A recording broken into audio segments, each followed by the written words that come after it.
J'ai fréquenté Fritz Lang durant de nombreuses années. J'ai vu et revu la plupart de ses films. Le texte qui va suivre ne s'adresse pas à un public de cinéphiles.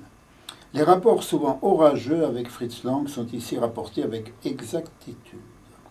Les rapports souterrains entre la vie de Fritz Lang et les personnages de ses films font partie de mon interprétation personnelle. Les critiques que j'ai pu lire à propos de son œuvre, nombreuses, se recoupent ici et là et pourtant diffèrent sur bien des points. Aucun ne détient la vérité absolue. Je laisse de côté ceux qui, revoyant certains films, sont revenus sur leurs premières impressions. Leur enthousiasme a disparu.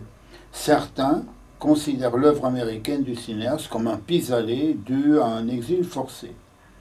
Les quelques propositions que j'avance concernant les deux tigres n'engagent que moi et peuvent aussi bien être refusées.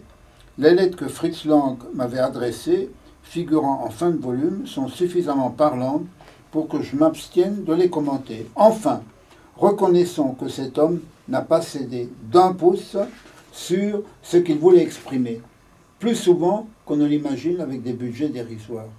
Il s'en est accommodé en tirant le meilleur parti possible, restant lui-même. Ce fut à la fois sa force et son anémie. Pourquoi cet été, à Beverly Wilshire, au domicile de Fritz Lang, en compagnie de Madame Latte et de l'acteur Paul Enreid, Lang s'était mis à réciter quelques vers du Faust de Goethe. Nous étions sur la terrasse de sa villa. Il était 11 heures du soir, il faisait nuit, il fallait bien rompre le silence. Pas oppressant, mais pénible, parce que tard le soir, quand on n'y voit plus, les petits démons s'apprêtent à jouer des tours pendables à ceux qui n'ont pas encore envie d'aller au lit. Pourquoi Faust, me demandait Paul Enreid, croyant qu'à mon âge, je pouvais apporter une réponse satisfaisante. Vous savez pourquoi? Tout simplement parce que la génération de la fin du 19e et du début du 20e siècle avait bénéficié d'une éducation parfaite. Les élèves apprenaient par cœur des vers en grand nombre. Ils les oubliaient plus ou moins durant une bonne partie de leur vie.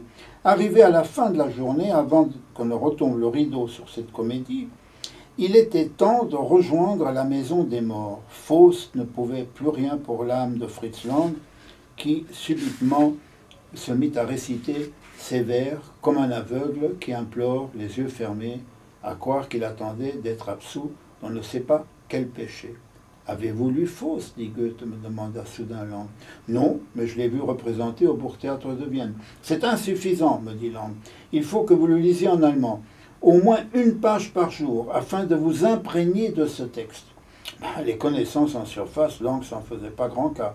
Son mot d'ordre: allez jusqu'au bout de ce que vous avez décidé d'entreprendre. Pas de survol, surtout pas de survol. Je me souviens d'une brave dame passionnée par le film muet. Quand je fis sa connaissance, nous étions depuis longtemps à l'époque du parlant. Savez-vous, Ilse, que mes films les plus importants sont des films parlants? Je sais, dit Ilse Weiner. Ce n'était qu'une remarque en passant. À l'avenir, dit Fritz Lang, abstenez-vous de dire des choses comme ça en passant. Par exemple, une remarque idiote, dite en passant, ne fait pas très sérieux. Tenez, l'autre jour, vous me parliez d'un film que vous n'aimiez pas. Vous ne l'avez pas vu jusqu'au bout.